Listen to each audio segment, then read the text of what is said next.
All right, we're going to get started. My name's Justin Porter. I'm with the University of Minnesota Office for Technology Commercialization, responsible for spinning out startup companies based on U of M research. And I'm here with a great panel of folks. We're going to talk about crowdfunding. Before we get started, though, I wanted to point your attention to the slide in the back. We're going to be taking questions through a service called VoiceHive. Both Andy and John are actually in the audience today, so if anything goes wrong, they're here to help. But if you would go, if you want to submit questions in the spirit of participating, go ahead to that site and throw them on there, and I'll be able to curate them here, so no naughty questions. With that being said, I'm just going to have each of the panelists go ahead and just give a quick introduction right down the line. So Kevin, you want to start? Sure. I'm Kevin Spring. I'm an attorney with Frederickson and Byron. I work primarily with investors and emerging companies. I'm also the founder of a number of companies, one of which is Defiant Bicycles, and we're going to kick off a crowdfunding project on a platform called Crowd Supply sometime in May. Good morning. Chris Smith. I'm a venture capitalist with a firm here in town called Coral. Invest in companies all over the place. Actually don't have any deals right now in town, so bring them. Doing a lot of work in actually projects that are not necessarily crowdsourced or crowdfunded, but community-oriented. So really interested in kind of how you engage broader community in building your company. You know, despite being an investor, I'm a really passionate guy around building companies with as little money as possible, and guys who start the companies owning as much as they possibly can. And I think we've gone through a really interesting window in time over the last 15 years, which I think is not necessarily truly indicative of the way that most companies get built. And we've gotten into a mentality where we put the capital in front of the actual customer. And so talk a little about that today. To me, one of the most interesting things about this crowdfunding area is really the opportunity to tie customer demand and you know, proof that something is there to buyers before you actually raise the money, or in process of raising the money. All right. My name is Ben Edwards. I am the founder of a company, one of the founders, 7 of them, a lot of them, of Smart Things. We're a home automation platform. We're sort of putting the Internet of Things together with a software platform to make everyone's lives smarter and more fun and whatnot. I can definitely talk about that with whoever wants to at some point. The only thing I'll say from this before we get started with questions is we are hiring a lot of positions. So if you're a designer or a developer or like whatever, come find me. Good morning, Patrick Donahue, founder of Investor. It's a play on Invest Your Reputation. We produce a series of financial education products for entrepreneurs and small business owners to give them superior access to capital. So crowdfunding is a big topic for us.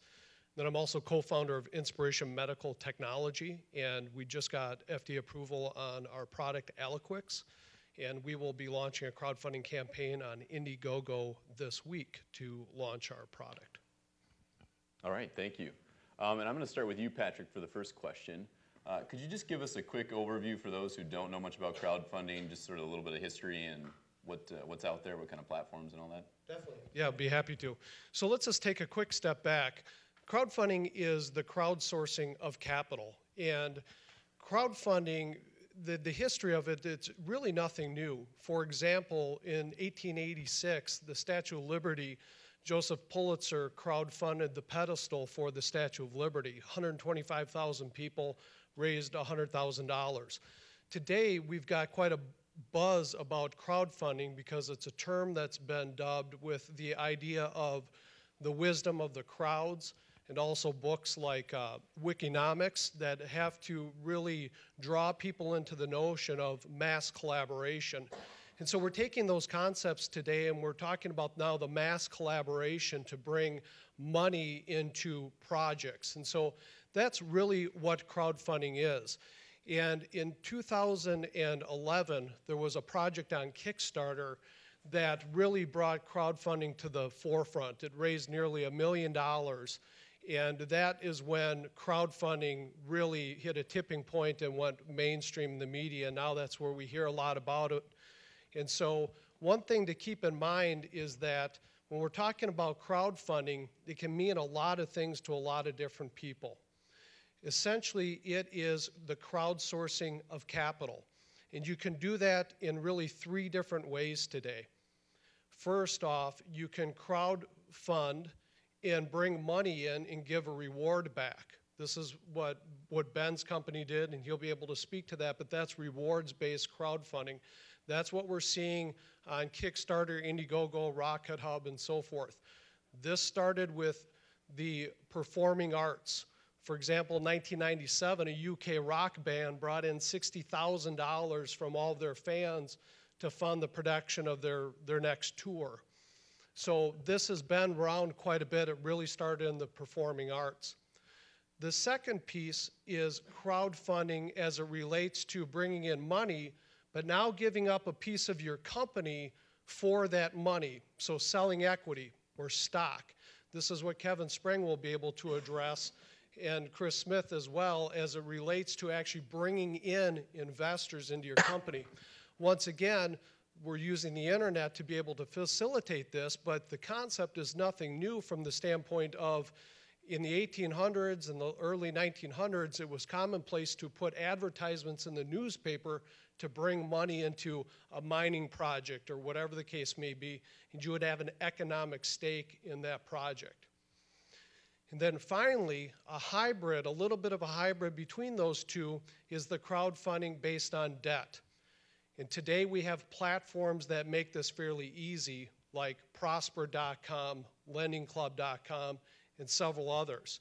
So if I need $1,000 to launch my product next week, I could look to all of you for $50 a piece, but now I'm going to guarantee that I'm going to pay that back. So I'm not going to give you equity in my project or stock.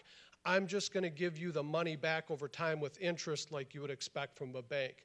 So just to recap, to set the stage for our discussion here today, you've got 3 buckets of crowdfunding. Equity-based crowdfunding, where you're selling stock in your company. Rewards-based crowdfunding, where you're giving T-shirts, CDs, first production of a product for that financial contribution. And finally, debt crowdfunding, where you're essentially getting loans from a lot of people in a promise to pay it back. Does that work for you, Justin? Yeah, all great. right. Thanks, Patrick. Why don't we talk about the Jobs Act a little bit? So this is a recent law last year. And Kevin, you're our lawyer. Can you give us just the highlights of that and how that's impacting crowdfunding? Sure. I mean, to, I guess, kick it off, I don't think it's impacting it particularly at all quite yet.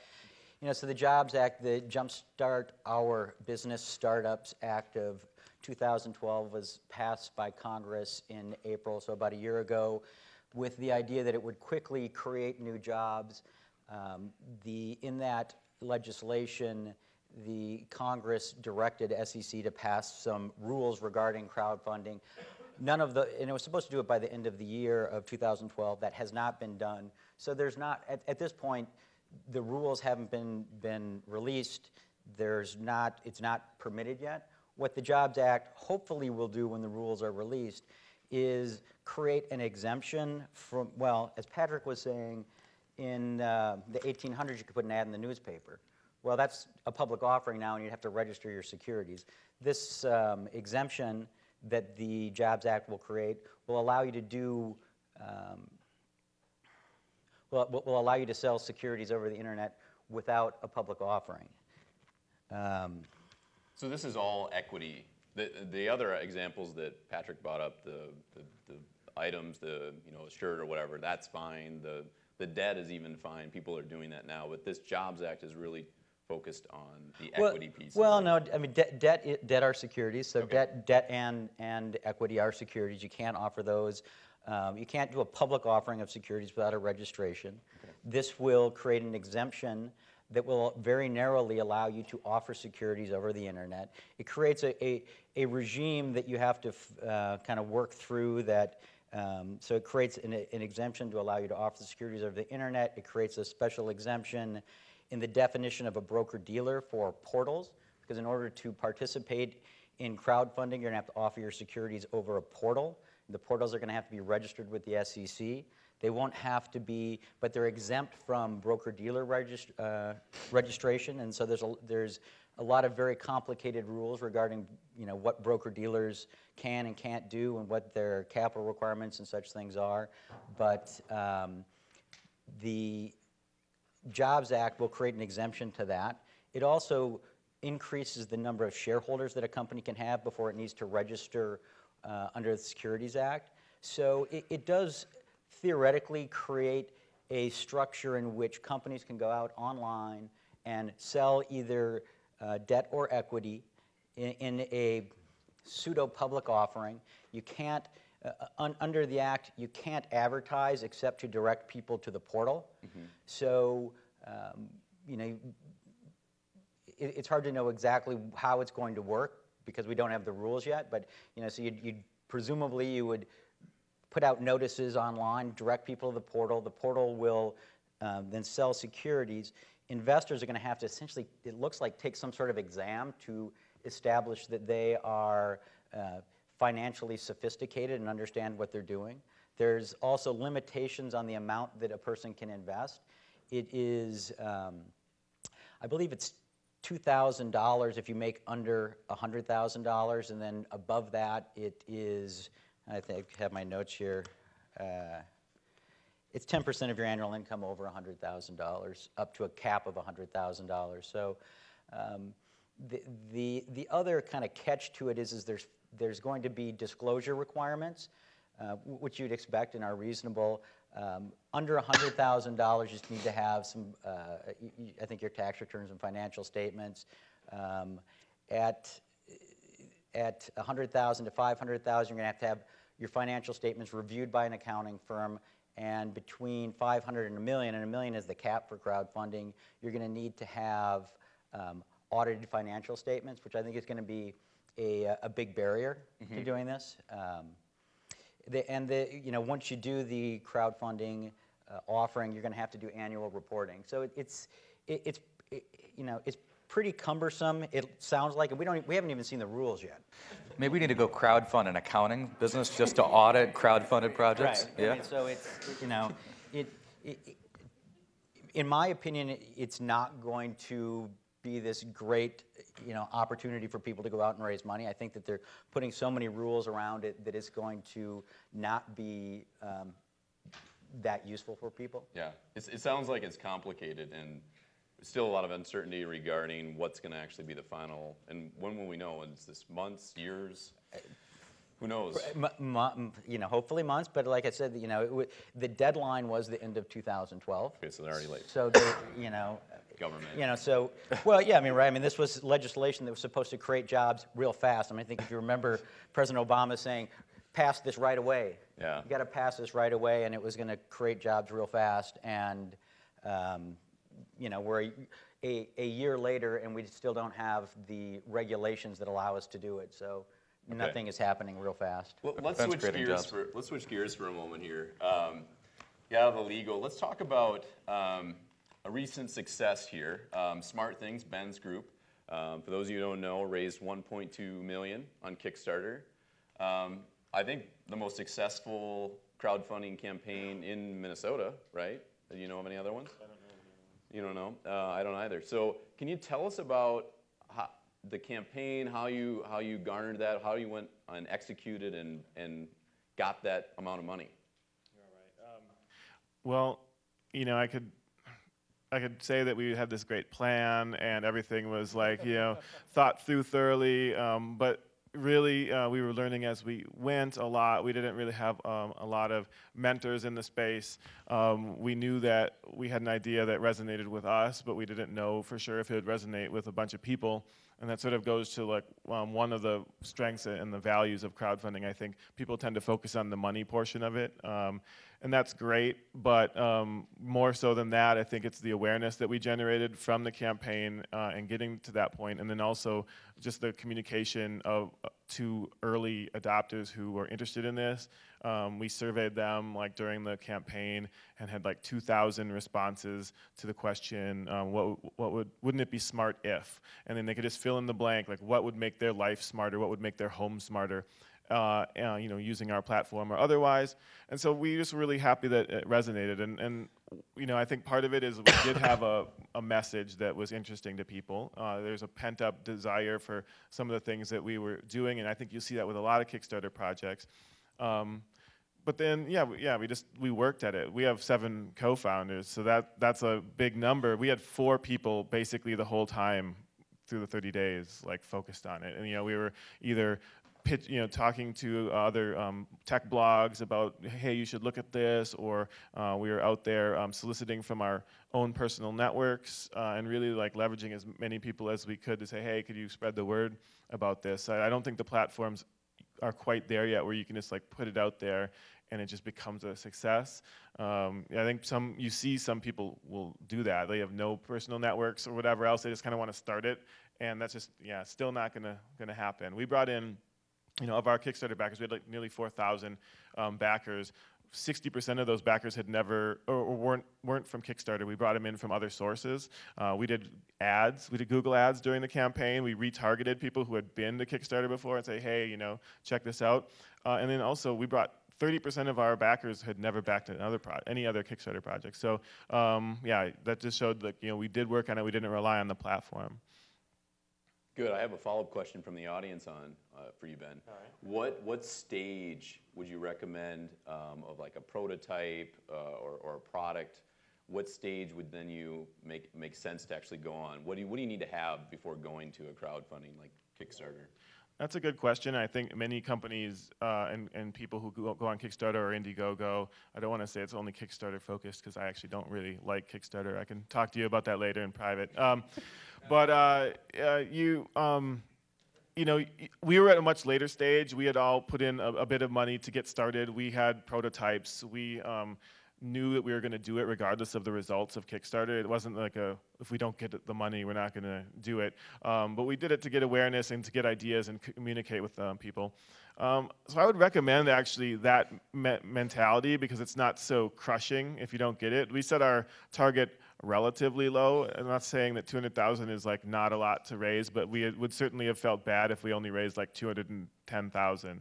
And so I would say, don't just throw an idea out there with no idea of execution. We had already researched, manufacturing. We had been, had many cycles in, and I think we probably had like 3 revs of our technology hub before we even went on there. So I would say, it's easier to do that, especially because you know more. There's a tendency for Kickstarter projects to be optimistic in their shipping dates, and we're no exception. But we had an idea of where it was going to be, and we weren't blindsided by many things in this process. So I would say do your research prior to kickstarting, because if you don't, you'll hear about it from your customers.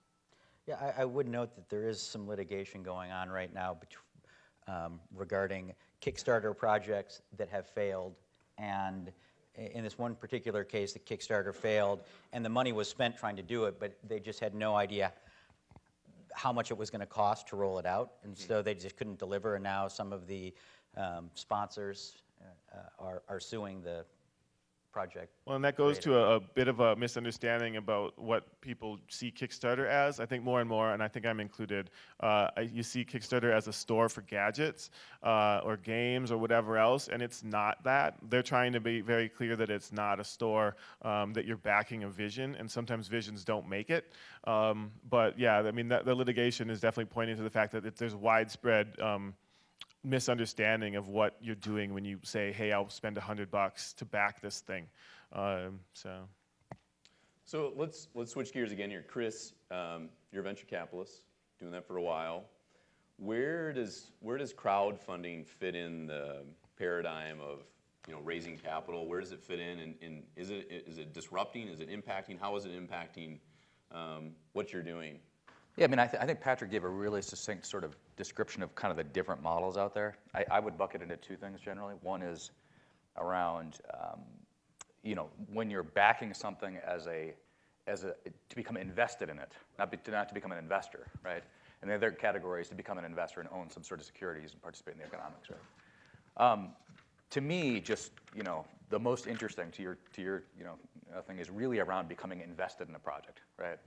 And I'm not quite sure yet, I mean, you know, whether the trend on, you know, us offering it to people, non-accredited investors and the Jobs Act and that group of platforms that are developing but not quite out there yet, if those are really real or not, or whether it's just a trend. We see that stuff kind of come and go in the venture business all the time, and I haven't, you know, sometimes they work for a while and people kind of get screwed and then they disappear, and you know, so I'm not quite sure where that, from a funding standpoint, if that's a real deal. But I love, you know, the Indiegogo, Kickstarter kind of stuff where, you know, I can, as a person who wants to validate what I'm doing and make sure it's real, I can, you know, put it out there. You know, it's relatively lightweight risk around becoming invested in it. You know, having investors kind of sucks. I mean, to be honest with you, as a company, right? And as a fund, it does too. How right? about 2,000? Yeah, putting right. in $100. Yeah, I mean, it's, you know, it's a lot of work to manage investors. Like any public company will tell you that, like the overhead that's involved in managing, you know, all these people, and you know, the bigger amount of money that they put relative to their net worth, the bigger the pain in the ass they generally are, and it's tough, right? It's really difficult to manage all these people, and you know, so it's not like, you know, as you're building a company, you don't want one investor, you want more than one, but you don't want 2 million, right? So anyways, you know, I'm kind of a little bit, you know, still questioning whether, you know, this group of platforms like Seed Invest that are sort of backed by New York, you know, investment bankers are kind of creating, whether they're real or not, and I don't know. You know, as to how it fits into what we do, you know, I think, you know, if you've heard me talk before, you know, I'm a little bit controversial on this topic, but I think that we oftentimes put money ahead of where of really proving out what we do. And there's a misnomer around venture capitalists, not by everybody, but I get a tremendous number of phone calls where people call and ask, hey, here's my idea, what do you think? And they think that my value is to evaluate their idea. And the reality is that guys in my shoes look at charts that are going up and to the right and say, people are buying, people are using, people are doing something. There must be something here, right? I'm not an expert on every business. I'm an expert on the charts going up and to the right. And so, right? It's true. Yeah, I mean, I don't mean to dumb it down, but that's sort of the reality of, you know, my job's not that hard. And so, you know, I think we need the support for entrepreneurs to be able to get out of their jobs and start companies. So I'm not trying to downplay that role for anybody, whether it be seed capital or crowdfunding to fit that role or whatever it is. But at the same time, I think it's also overblown, and you know, it's not that, you know, I think to your point, like it's not that difficult to raise money if you have a good vision and it's sharp. You can do it, and whether it be through crowdfunding or others, you can pull it off if you can get your pitch down. So, anyways, I think, you know, will be interesting to see if it actually has some staying power or not. So let me ask you this: if you see a successful campaign and a business model, something like a Smart Things, does that make it more attractive to you as a venture capitalist to invest, or does it really it's still too early, or you know it's not impactful? No, I think what I look for is people buying, and you know, so if it's, you know, someone went off on a crowdfunding, you know, model and raised some money, for me personally, it doesn't do much. If someone went off on Kickstarter and got 1 million people to back their project and people are buying, now I'm interested, right? I think that to me is a good talisman for the fact that there's a broader market opportunity for what they do. Okay. Yeah. Let's talk. Other than the monetary component of crowdfunding, what are some of the benefits? And I'll just open this up to anyone who wants to talk about. What are some of the other things that are valuable about crowdfunding? Any thoughts? I just wanted to follow up because you really hit it on the head, Chris. I mean, what crowdfunding is all about is about the social proof. It's about validating a concept. And that, for me, and I would think for a lot of people, that far outweighs the money. You know, I know a company here in town that traditionally they would have gone to market building a product. They would have spent hundreds of thousands of dollars trying it out. They went out onto Kickstarter and they failed. And that failure only cost them $5 or $10 grand. And so that's a great success story for us entrepreneurs, to be able to go out there and to get validation, whether it's good or bad, so we can move on with our lives, or we can really run to people like Chris and see if we can get this thing funded if this thing takes off. And so that's really the big benefit for crowdfunding. And I love the way you were looking at it, Chris, where we came from an era where, as you put it, capital was put in front of the customer. And now it's pivoting, where it's all about lean startup, it's all about social proof, it's about validation, it's about finding and validating that customer first, then bringing in the capital. So we have a question from the audience. So who has actually backed a Kickstarter project? And other crowdfunding, it doesn't just have to be Kickstarter. So fair amount of you. How many backed more than 5 different projects? Okay. So the early adopters. Jenna, you can raise your hand. Yeah. My wife doesn't really know how many Kickstarter projects I back, I think. A couple questions from the audience for you, Ben, regarding the Smart Things campaign. Can you tell us about some of the lessons learned doing it, some of the drawbacks or just challenges that you faced doing the campaign? Yeah, I think you get 4,000 people interested in your idea, you're going to get several people who are very interested in your idea, and if it starts to vary from what their vision is, you're going to hear about it. I think there's expectations set when you raise 1.2 million and you say you're going to deliver this product that's going to make people's lives better, and people want that. The most common thing we see is like, I want my Smart Things. Like that's like what they say all the time. And we have a few people who are vocal and dicks about it, and we have more people who are just like, yeah, I'm just really happy that you guys are doing this. I'm waiting patiently or not so patiently. I understand that it takes a while. Yeah, me too. Yeah, didn't you? You got yours. We had yours ready. And so I think the expectations, you have to start to manage that. You can't underestimate the communication burden when you have thousands of backers all of a sudden. We had 4 people, like I maybe mentioned, going the whole 30 days, answering emails, answering comments, reaching out to people, and yeah, I just don't think you can underestimate that. So it's good to have that much of a connection with people, but you have to be prepared. I couldn't imagine doing it with just like 2 people. That's good advice. Another follow-up question was, what was sort of you look at the backers, can you give just kind of like demographics? What was the average investment? Who are these types of people that were backing Smart Things? I don't know that we've broken it out totally by, who they are. We know the types of things they do. There's a large developer and maker community that we're fostering, and so we had like 500 of the almost 4,000 backers indicate that they were interested in developing and making Smart Things, on the platform that we're providing.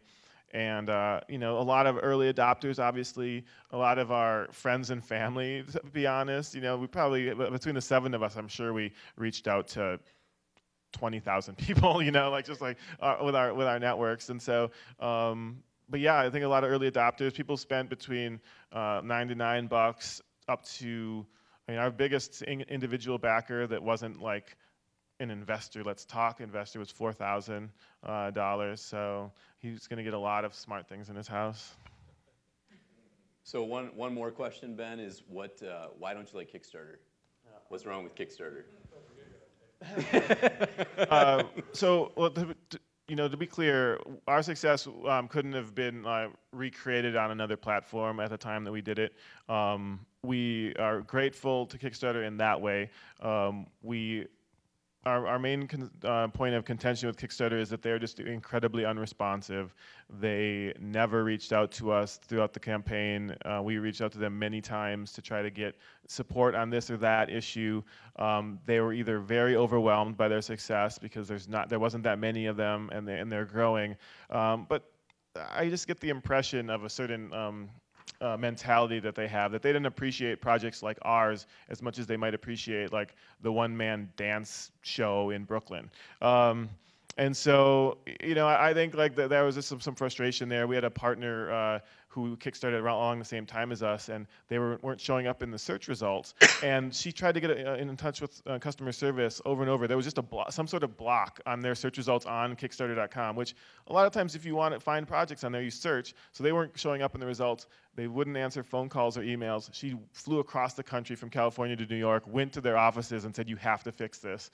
And to that they said, we don't take in-person support responses. So it's just, and they eventually did fix it, but it's just sort of an attitude of like, I don't know, maybe, and there's been a sort of a migration to Indiegogo for some of these projects. Kickstarter sort of clamped down on projects like ours where we showed product renderings, which is a normal part of physical product design is showing renderings, and they outlawed renderings, or sort of, or like they maybe backed off it a little bit. But we couldn't kickstart Smart Things today on Kickstarter under their current rules. So I don't know. I think they're Brooklyn hipsters. And there's many, many stories like yours out there that I've heard. So we talked to mainly Kickstarter and Indiegogo. What are the other platforms that are out there that gain traction, and maybe talk about sort of the differences? And I know you gave a little bit of that, Patrick, at the beginning, but anyone is welcome to chime in on the ones that you're aware of, the ones that have more visibility, and sort of explain sort of the difference if you can.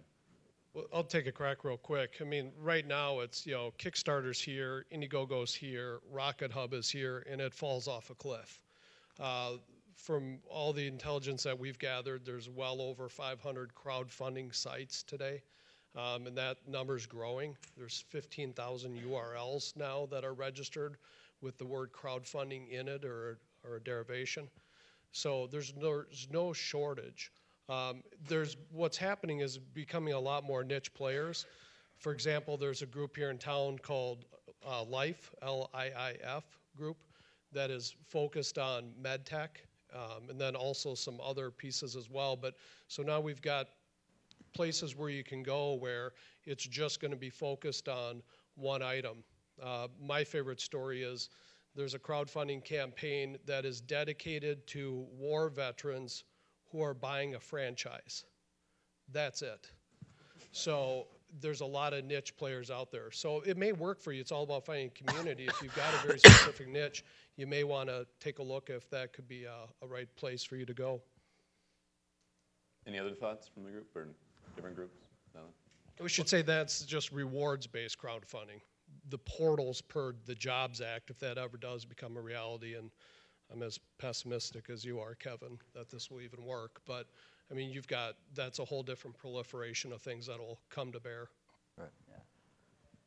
So the other question, Ben, for you is how do you handle the backers when you're delayed and things? What have you done to sort of keep them in the loop and manage their expectations? We get reminded weekly that we're not doing a good enough job communicating. We think we're doing a good job communicating, but I know that there's been gaps that we haven't, said stuff. We fall into the trap of like, oh, we want something great to report before we do it, when really most of the backers just want a quick status. Like, I'm surprised there's not a page, and if I say this, it probably might do it, but is Smart Things shipped yet or whatever, and it's just yes or no. We have been shipping, and so we've been able to mention that, and we've been able to say, talk about how we're ramping up. But I mean, really, I think it's just more constant communication. They want to hear what's happening versus silence. So we all have no more weeks of not saying anything, going heads down. And that's been helped by growing our team. We've been able to add people who are solely focused on supporting, doing social updates and things like that on the site. So it's not detracting from development. It's funny, I think, just a little bit off topic, but I think we're in the midst of a major trend where we as consumers want more from the people that we buy products from than just to buy a product. We want more than a transaction, right? Mm-hmm. We want to be involved in the product development. We want to, and I think, the story of Patagonia, which has been on for a long time, is a great sort of talisman for that. There's a subset of Patagonia buyers that are incredibly passionate about the product, and that's all they wear, right, is Patagonia clothing. And it's because they share the belief that Patagonia is committed to some of the things that they want in life. They want organic cotton to be rich. They want to make sure that the dyes that are in their clothes are not lethal. They know that brand represents a commitment to a certain philosophy that they share, right? And so I think, in that light, we're seeing this transition to, as we think about building businesses, wanting to build a movement around our product, right? And to me, that's sort of what's interesting about what you guys have done, and I think what you can see on Kickstarter, it really becomes this phenomenal platform for building a base of supporters. In that is a tremendous amount of passion, right? Your backers and supporters become passionate about what you do. And there's some trade-offs with that, right? You have to manage the passionate ones because you're going to have some that are freakishly, into what you do despite not being in what you do. But I think there's some power in that. And to me, that's the really interesting window of time, is the internet can allow this level of communication and engagement and involvement. And in one of our companies, we just launched a feature on our site where we can actually capture feedback and allow our users to rate the features that they want us to build, right? I mean, it's so interesting that, and that creates a level of ownership in the product that is hard to replicate when you just kind of say, well, here's release 3, and we'll decide what's going to be in there, and here it comes, wait, guys, here it is, right? So I think, we're in that world, and that to me is what's most interesting about things like this, is we can really engage people in the process of building the company, building the product, and be very tightly engaged with what people want. Yeah, no, you're absolutely right. The Dropbox is another example of how they have a similar thing where you can rate on features. Yeah. And you see that the community that they built, and I mean, who isn't on Dropbox, right? Right. I mean, there's so much, and it's all based on what the users want, the community. So it's almost like a requirement. If you're going out and doing a campaign in some ways, you're expecting your users, your backers to provide feature sets and what you're planning to do to build whatever you're building. It's got to be built into it. Yeah, there's the benefit of getting all this feedback, so that's tremendously valuable, right? But there's also the benefit of those customers having a very deep ownership over your product. They don't ditch something that they helped to develop, right? Mm-hmm. It's creates a loyalty that's very hard to replicate, I think. So we have another question from the audience, specifically to you, Chris. Do you see crowdfunding as a threat to venture capital? No, I don't. I don't. I mean, I guess, as per the Jobs Act, I mean, when you get into kind of this issue, a lot of our securities laws came out in the 1930s as a reaction to the Great Depression and all that happened in the stock market. And so when you get down to it, basically there's this notion of an accredited investor. And what that means is that our government sort of looks around and says, well, are you sophisticated enough to evaluate this business? And if you're not sophisticated enough because you don't make enough money, that's how they actually define it, right? Then you have to disclose as a company all sorts of things. You have to follow these rules around how you present your financials. You have to do it on a certain regular basis, and then we can leave it up to the rest of the world to make their decision. So I think, to start with, from a technical standpoint, I think it's hard to scale that because of the thing. But I also just think that the role we play. When you're writing really big checks and you're trying to, as a founder, you're trying to source capital, it's a lot of work to run around and raise money. I mean, that's why we hire investment bankers as companies to do that, or as funds when we raise our capital. There's just sort of a law of large numbers that is difficult to get to. So I think there'll always be a role for those who write big checks who are entrusted to do so. It's just two totally different groups, I think. I mean, so the Jobs Act, if it does ever roll out and it is used, is capped at $1 million. Right. I really think, and Chris, I'd be interested in your opinion about this. Is if you are an early stage company, you go out and do a crowdfunding when it's available, and you sell, let's say, $500,000 worth of stock to 2,000 shareholders. My guess is a lot of VCs are not going to be particularly interested in investing in that company when there's 2,000 common stockholders. Yeah, right. I mean, it sort of cuts you off from the bigger capital. Yeah. I mean, so it's just going to. You think that's right, or? Oh yeah. I mean, I think in our companies, when we have a large base of investors in the beginning of the days that were seed investors, they tend to be very difficult because